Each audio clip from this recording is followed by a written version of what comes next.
Hi guys, good evening to all and welcome back to on YouTube channel Jobs Update Point and this is your friend सागर रैना। बात करेंगे army public school Udhampur की। तो बताना चाहूंगा कि army public school Udhampur में कुछ जो रिक्रूटमेंट है वो कंडक्ट होने जा रही है और मैं रिक्रूटमेंट बताना चाहूंगा वो टीचिंग और नॉन टीचिंग स्टाफ दोनों के लिए। जी हाँ, बताना चाहूंगा यहाँ पे कि ग्रुप डी स्टाफ की पोस्ट और टीचिंग नॉन टीचिंग स्टाफ के ऊपर जो है एडमिनिस्ट्रेशन एपीएस उधमपुर का यानी आर्मी पब्लिक स्कूल उधमपुर का जो है वो रिक्रूटमेंट कंडक्ट करने जा रहा है। और मैं बताना चाहूंगा जो रिक्रूटमेंट रहेगी, जितने भी कैंडिडेट्स और जितनी भी पोस्ट के ऊपर वो सभी की सभी जो है वो कॉन्ट्रेक्चुअल बेस में रहेगी। और सबसे पहले डायरेक्टली टाइम ना वेस्ट करते हुए डायरेक्टली पोस्ट में जाते हैं। तो पोस्ट में जाने से पहले मैं आपको बता देता हूं कि जो यहाँ पे टीजीटी के लिए जितने भी टीचर्स नॉमिनेट किए जाएंगे यानी सिलेक्ट किए जाएंगे वो रहेंगे English, Hindi, math, science and social science subject के लिए।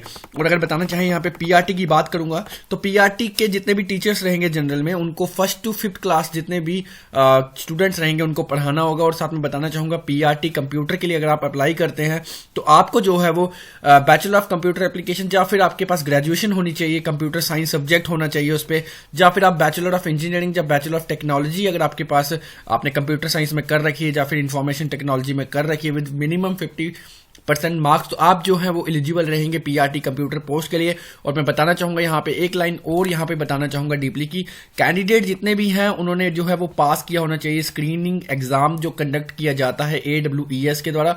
और साथ ही में उनका वैलिड स्कोर होना चाहिए यानी अच्छा स्कोर और पास मार्किंग स्कोर उनका जो है वो होना चाहिए। और साथ ही में बता दिया गया है यहाँ पे कि कम्युनिकेशन स्किल्स हैं जो वो इंग्लिश के अच्छे होने चाहिए और जो मैंडेटरी यहाँ पे जो है वो रख दिया गया है। बात करेंगे अगर पीईटी की तो पीईटी पोस्ट के लिए जितने भी कैंडिडेट्स अप्लाई करना चाहते हैं तो उनको मैं बताना चाहूंगा अगर आपके पास ग्रेजुएशन है फिजिकल एजुकेशन में या फिर आप बीपीएड डीपीएड या कोई भी कोर्स कर रखा है आपने तो आप जो है अप्लाई कर सकते हैं पर्टिकुलर पोस्ट के लिए, पीईटी पोस्ट के लिए एपीएस उधमपुर में। उसके बाद अगर बात करें कंप्यूटर लैब टेक्नीशियन की तो मिनिमम 10+2 क्वालिफिकेशन जो है वो आपकी होनी चाहिए। और साथ में बताना चाहूंगा कि 1 ईयर कंप्यूटर डिप्लोमा अगर आपके पास है और आपको नॉलेज है हार्डवेयर नेटवर्किंग या पेरिफेरल्स की तो आप जो है अप्लाई कर सकते हैं कंप्यूटर लैब टेक्नीशियन पोस्ट के लिए। उसी तरह से बात करेंगे अकाउंटेंट पोस्ट के लिए तो अकाउंटेंट के लिए जो है वो प्रेफर किया जाएगा सबसे पहले कॉमर्स ग्रेजुएट कैंडिडेट्स को या फिर कोई भी आर्मी का रिटायर्ड क्लर्क जिसने 15 साल का जो है एक्सपीरियंस हो, 15 साल सर्विस कर रखी हो as a clerical in defence services.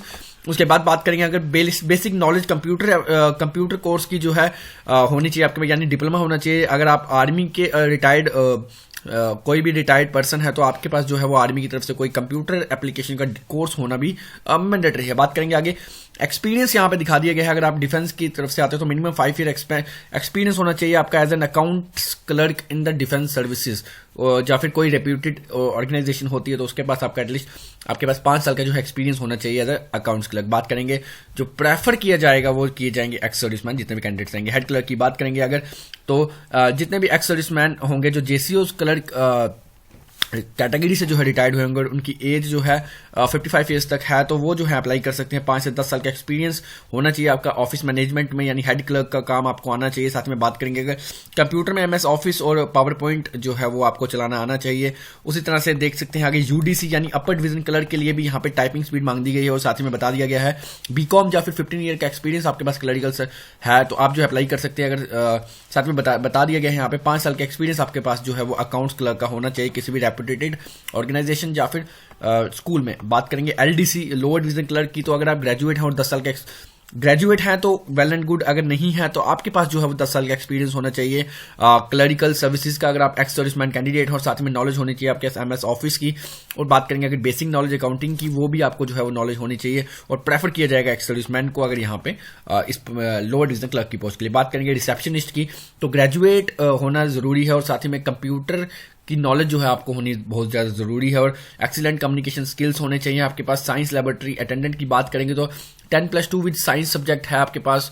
और कंप्यूटर लिटरेट का जो है वो डिप्लोमा अगर कंप्यूटर का रहता है तो आप जो है अप्लाई कर सकते हैं साइंस लेबोरेटरी अटेंडेंट की पोस्ट के लिए। बात करेंगे ड्राइवर पोस्ट के लिए तो जितने भी 10th पास मिनिमम 10th पास क्वालिफिकेशन यहाँ पे बता दी गई है। और साथ में बता दिया गया है अगर आपके पास 10th साथ ही में अगर आप 10 साल का एक्सपीरियंस आपके पास सर्विस एक्सपीरियंस आप एक्स सर्विसमैन हैं और आपके पास ड्राइविंग लाइसेंस है HGB PSB का तो आप जो है अप्लाई कर सकते हैं ड्राइवर पोस्ट के लिए।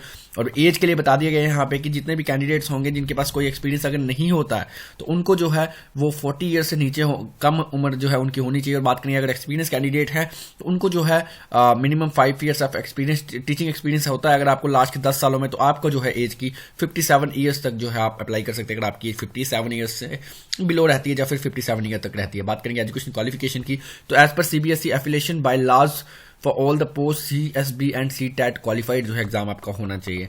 तो आप अप्लाई कैसे कर सकते हैं, तो मैं आपको बताना चाहूंगा 100 रुपीज़ की जहां पे आपको प्रोसेसिंग फी देनी है जो फेवर होगी in principle APS Dhar road यानी उधमपुर में। और बताना चाहूंगा कि 13 फरवरी 2021 से पहले जो है बैंक ड्राफ्ट के थ्रू जो है आप पेमेंट के साथ एप्लीकेशन फॉर्म जो है वो सबमिट कर सकते हैं एपीएस उधमपुर में। और इंटरव्यू के लिए जितने भी कैंडिडेट होंगे उनको शॉर्टलिस्टेड किया जाएगा और इंटरव्यू जो है वो कंडक्ट किया जाएगा 26 फरवरी 2021 को। जो जितने भी शॉर्टलिस्टेड कैंडिडेट होंगे उनको कॉल किया जाएगा टेलीफोनिकली या फिर उनकी ईमेल आईडी में जो है वो लिंक भेज दिया जाएगा कि उनका जो है वेन्यू और डेट और टाइमिंग क्या रहेगी इंटरव्यू की। फिलहाल टाइमिंग मैंने आपको बता दी है 26 फरवरी 2021 जो है वो टाइमिंग रहेगी।